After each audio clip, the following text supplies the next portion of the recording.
Thank you very much for the very kind introduction, and thank you for the invitation to share our research.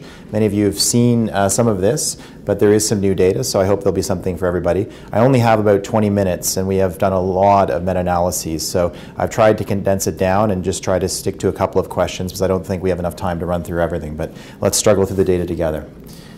So these are my disclosures over the last 24 months, and they pretty much were given by Susan very nicely. I've also received unrestricted investigator-initiated funding from Coca-Cola and Dr. Pepper Snapple groups, so I should acknowledge that.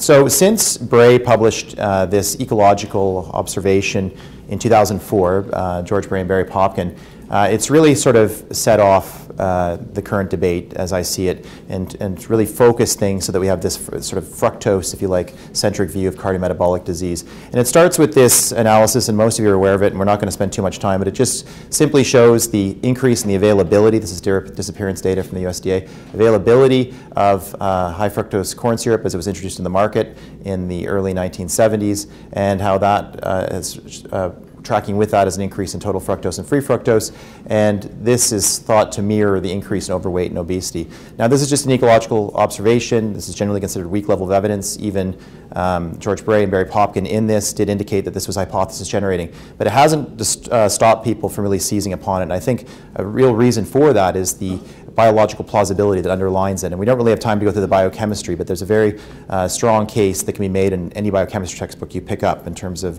de novo lipogenesis from fructose.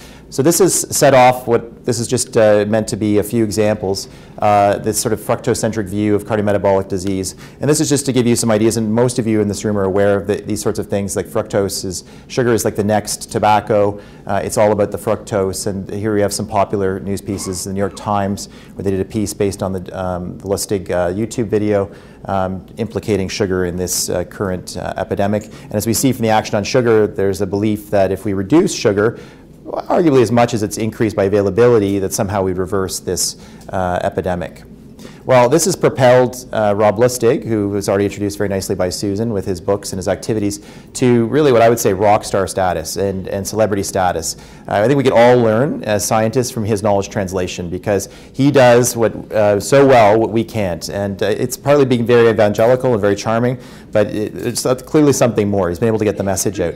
And his YouTube video, I just downloaded this recently, is just past 4 million hits. So he is still very much in the public eye. And as a result of this led him to really achieve what would be, for most of us, the pinnacle of scientific publishing, getting a commentary in Nature. And as we heard from our talk from I guess on Sunday morning, obviously if it's in Nature, it must be true. There's this perception. So the toxic truth about sugar. And also achieving what is the pinnacle of news magazine journalism, having a piece on 60 Minutes, which was really based on this, it's like a companion, if you like, this commentary. So that's sort of how we got there, just over this last 10 years, if you like. What are the charges against fructose? And so when we talk about sugars, I should say, really we're talking about fructose-containing sugars. So it's the fructose which has been implicated. Well, Rob Lustig sets up this nice table, and this is his deadly effect table from Nature. And what he does is he compares it to these 12 insults, if you like, that are associated with chronic ethanol exposure. He sees fructose contributing to 8 of those. It's good for 8 of those 12. And most of them of the cardiometabolic variety, so hypertension, dyslipidemia, insulin resistance, and how that relates to myocardial infarction, pancreatitis, and hypertriglyceridemia, obesity with insulin resistance, malnutrition as it relates to obesity, and then the corollary of alcoholic fatty liver, the non-alcoholic fatty liver disease. Well, we've written articles and letters back and forth, and we've had the privilege, I guess you could say, to debate Rob on a couple of occasions. And what our group has said is we're a little bit concerned that his conclusions draw very heavily on animal data, and that confounding from excess energy was really not addressed. But I think we have to get beyond a critique, because it's just not about critiquing his data. I think we have to ask ourselves, what is the evidence? And I think we need to apply the best evidence-based tools that we have in evidence-based medicine, the tools that we use to inform public policy and clinical practice guidelines. And if we do that, then we should find something like this that's an evidence-based framework. And I've just sort of put this together from a few different sources, but where to decrease bias and mitigate bias, really we need to rely on randomized controlled trials. This has to be the standard. And the best tool we have to really synthesize data from that would be systematic reviews and meta-analyses. And then below that, we have evidence from non-randomized trials, and then below that from observational studies, in particular cohort studies that are well designed, that give you good longitudinal follow-up, good measurements of both the exposures of interest and those confounders, and ascertainment of the outcome. And then below that really is a lot of the evidence that, pardon me, I'm flipping here, a lot of the evidence that Rob Lustig likes to invoke, which is the weaker level evidence. But I think we need to be looking up here. So what do we find if we look at that evidence? So let's start first with the systematic review and meta-analysis of the cohort studies. And I'm just going to look first at fructose-containing sugars. So we did a series of systematic reviews and meta-analyses of fructose-containing sugars, the relation of those with various cardiometabolic outcomes. So diabetes, hypertension, gout, overweight, obesity, and CHD. We don't have a lot of time, so I'm just going to show you a couple of examples, just diabetes and gout, and I'll talk about the rest. So let's start with the first, diabetes. So this was done by a student of mine, Christine Solias. She screened over almost 5,000 papers, and out of those 5,000 papers, she was able to identify 7 cohort studies that looked at the relation between fructose-containing sugars and incident diabetes. And what she found, I don't think would surprise too many, is that there wasn't a relation between total sugars and incident diabetes across these studies when they're plotted. So this is showing a protective effect, this is showing harm or benefit or harm if you like, and this is the line of unity, and we can see that the summary estimate is on that line. Now there is some evidence of heterogeneity, so there's some inconsistency in these results that we would need to try to understand, but overall we don't see an effect on diabetes. Now, what about hypertension? Well, I don't have time to show you the data, but it's the same thing. There's just 3 cohorts that have looked at that question. If we synthesize those, we find that there's no relation between the sugar exposure and total sugar when you model it over quantiles and incident hypertension. What about gout? Well, gout is the one exception. This was done by Sarah Raymond, a student of mine. She screened 1,600 papers, identified 2 cohorts. There's not a lot of data in this area, but there's still 2 large cohorts with over 125,000 people involved. So this is basically the Nurses' Health Study and the Health Professional Study from the Harvard group. And what you can see here is a consistent signal. There's low heterogeneity. I'm sorry I didn't put the statistic here, and a signal. I think it would be nice to ask this question in other cohorts, and I'm sure probably it has. Maybe there's a publication bias here, and we're not seeing it. But from these cohorts, from the Harvard cohorts and men and women, we do see a signal here. And there's a good biologically plausible pathway to explain that. What about overweight, obesity? I don't have time to show that, but we don't see any relation there. And we don't see relations. There's only one cohorts they were aware of with CHD that the Nurses' Health Study didn't show any relation between total sugar exposure, fructose-containing sugar exposure, and CHD. Now, what about the next level of evidence? So let's take a look now at randomized trials. What do they tell us? And we've actually had quite a bit of activity in this area from several groups, so we'll be able to go through that data, and we've also contributed a bit. So I think first thing we need to get some definitions out of the way, and I think this is really important for understanding the effect of sugar. We need to separate it from energy, and the trial designs actually have effectively allowed us to do that. So we have 3 types of trial designs that have been done. There could be also ad libitum, but we don't really find as much. So isocaloric substitution trials. This is where the comparisons are matched for energy with energy from sugar substituted for other sources of energy in the diet. So it's a matched comparison. Energy is held equal. Hypercaloric addition trials. This is where the sugar is added on top of the control diet versus the control diet alone without the added sugar or the extra calories from that sugar. So these represent an increase not only in sugar, but the calories that they bring and the interaction that they have. Then there's hypocaloric subtraction trials, and these are where the sugars have been taken away from the diet. So this is you take people that are already consuming, for example, a lot of these are sugar-sweetened beverage studies, more than 1 sugar-sweetened beverage per day, and they randomize them to a group that maintains that or reduces that using displacement with water or low-calorie sweeteners. So with those definitions, what do we find? Well, let's take a look at the substitution trials. I'm sorry, that's not projecting well at all. My apologies for that. It looked much better when it actually looks better on the screen too. But let me walk you through this. So this is actually from the T. Morenga analysis and Jim Mann. This was, Susan presented this. This was the WHO commissioned systematic review and meta-analysis. So they did a meta-analysis before the two large, both the Harvard, the Ebling study and the De Ruyter, the Dutch study. But there haven't been any new, as I know, isocaloric studies since then that they could have added. But what you find here is that if you match for calories, if you're simply doing an isocaloric substitution of sugars with other macronutrients, in most of these cases it's other carbohydrates, what you find is that there is no effect on weight when calories are controlled. But if we look, what if we ask the question, well, what about fructose-containing sugar-sweetened beverages? So we've just done this. This is not published. We registered this ahead of time, and it's going to be submitted shortly.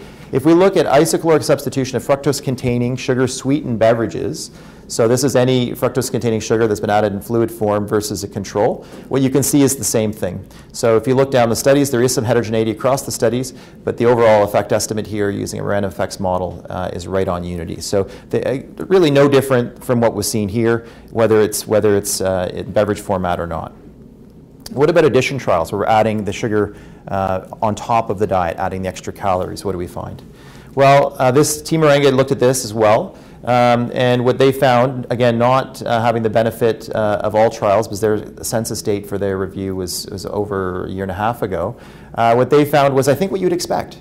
If you're adding extra calories from any source, in this case sugar-sweetened beverages, to the diet, what you would expect to see is weight gain. I mean, that's the first law of thermodynamics. And what we see here is, in fact, provided there's no compensation, that you get weight gain. And so yes, if we look at studies that are less than 8 weeks, we see a weight gain, and with a greater effect when they're greater than 8 weeks. But I think that's exactly what you'd predict. And this is from, I think David's in the room, David Allison's group. He did this with Rick Mattis and then with Kaiser, a colleague of his at University of Alabama. This very nice analysis. It was a companion piece in a debate with Frank Hu. What you can see here is if you look at the addition trials here, you see again what you'd predict. If sugars are being added on top of the diet, adding excess calories, then you get weight gain. But what's interesting is he plotted here is that if you were to anticipate perfect compensation where there'd be no compensation, where by taking these added sugars there wasn't compensation, this is what you would predict. But what they found was actually there was some compensation. Unlike some of the thinking in this area where there may be poor satiety response from fluid calories, where you would get eat more after having fluid calories, you actually do, contrary to that evidence, you do see some compensation. But it's still what you would expect. If you're adding extra calories on top of a diet, you get the weight gain. And this was done by Frank Hu and Vasanti Malik, and they published this just back as an EPUB in July, and it just was published in the AJCN in October. And they found the same thing. So again, this is not new. So all these groups are showing the same thing. If you're adding excess calories from sugar-sweetened beverages on top of the diet, then yes, just insofar as they're contributing the extra calories, you are seeing an increase in weight. And that was both with the random effects and fixed effects models. Now, we did the same thing, so we wanted to look at we have a few more studies, but we're looking at all fructose-containing sugars, so those that basically they've been added in a beverage format. And we find here is, yes, that if they're added to the diet, it is what you'd expect. Exactly what the other studies showed, you get an increase in weight. Now, what about the subtraction trials? What do we see there? Well, this was by Team Morenga and BMJ. Here, the story is a little more mixed.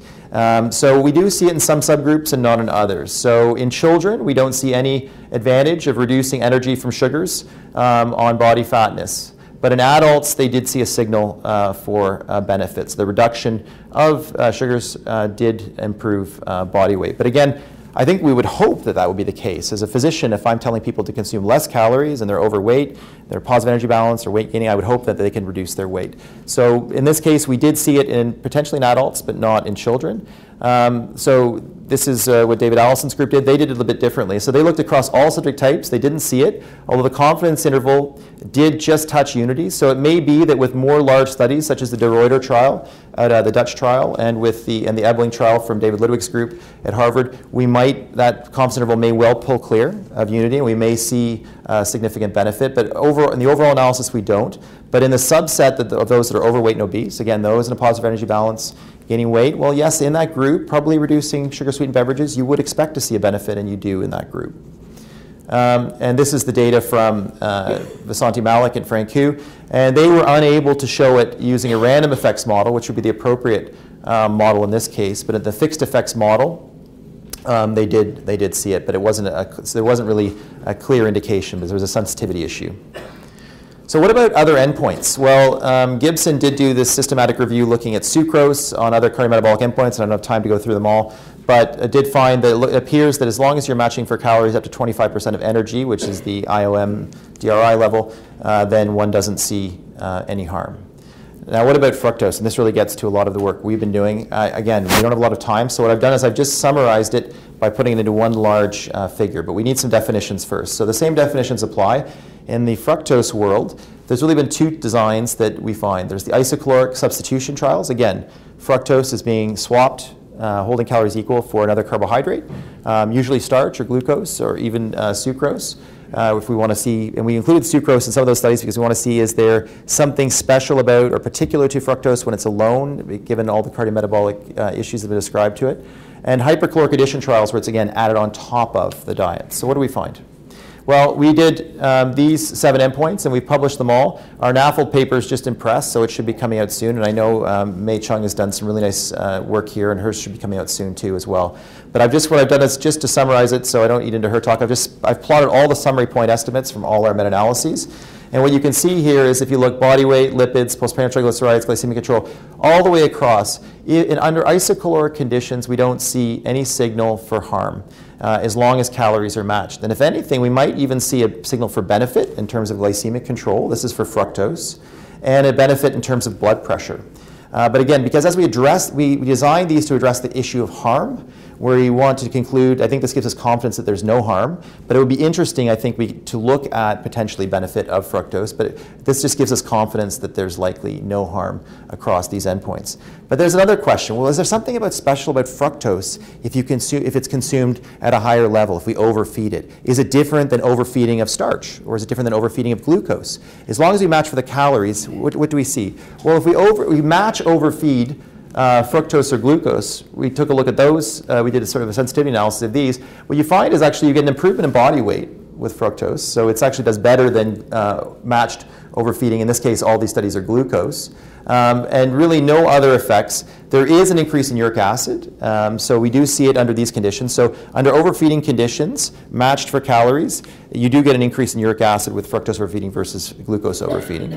And if we look at these other lipid-based endpoints, what you see again is no signal for harm even for fasting triglycerides, which is interesting. But we do see it for postprandial triglycerides, just with 2 studies, though. So there's a lack of evidence.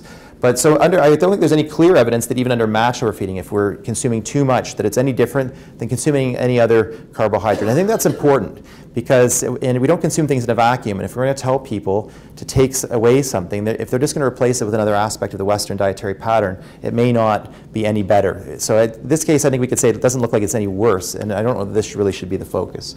What about the addition trials? Well, here, all the things that Rob Lustig talks about, then you pretty much see them all. There are some inconsistencies or some exceptions. So we do see the increase in body weight, as you'd expect. If you're increasing calories from fructose compared to a control diet without those calories, guess what? You get an increase in weight. We see an increase in fasting triglycerides. We don't see any increase here across the other lipid endpoints. We see an increase in postprandial triglycerides, even insulin, glucose and insulin, and we see an increase in uric acid and fatty liver. So what's interesting is when you match for calories, you don't see it. When you provide excess calories, you do. So I think in the absence of that effect and under isocaloric conditions, the effect that we see here really can only be ascribed to the excess calories. So that's really our conclusions then. There's a moderate body of consistent evidence that from controlled feeding trials that fructose at low to moderate doses does not harm body weight or any of these other metabolic endpoints. There may even be benefit for blood pressure and glycemic control. But there's an emerging body of evidence that yes, if fructose is providing excess calories to the diet compared with a diet that doesn't have those excess calories, so it's contributing to a positive energy balance, then yes, you're going to see all of those things that have been ascribed to it. But in the absence of the effect under the isocaloric conditions, the effects appear more attributable to the excess energy than the fructose itself. And that's really the conclusion even of Team Merengue. It's really having its effect insofar as it's contributing excess calories. But there's a lot of work to be done here because these are short duration studies, they're poor quality, there's a lot of unexplained heterogeneity, so I think we need some higher quality work, but this still represents the best estimate that we have based on the evidence. So what's the takeaway message? Well, I think, like with the earlier story with fat, I think it's difficult to separate the contribution of fructose-containing sugars from that of other factors in this epidemic. And I think that's, we didn't really get to go into it, but I think owing to the small effect sizes and a lot of the issues that we see where we do see signals, especially in the cohort studies, there are many pathways to overconsumption leading to weight gain and its downstream consequences. And I think dietary patterns, and I didn't get a chance to really show some of the dietary pattern data we've been looking at, I think provide the greatest influence on weight gain and cardiometabolic risk. And I think that's where we need to pay attention. I think attention needs to focus on patterns and reducing overconsumption of all caloric foods, including sugary beverages and foods, I'll put an exclamation mark, and promoting greater physical activity. So that's the report from my group, and I thank you.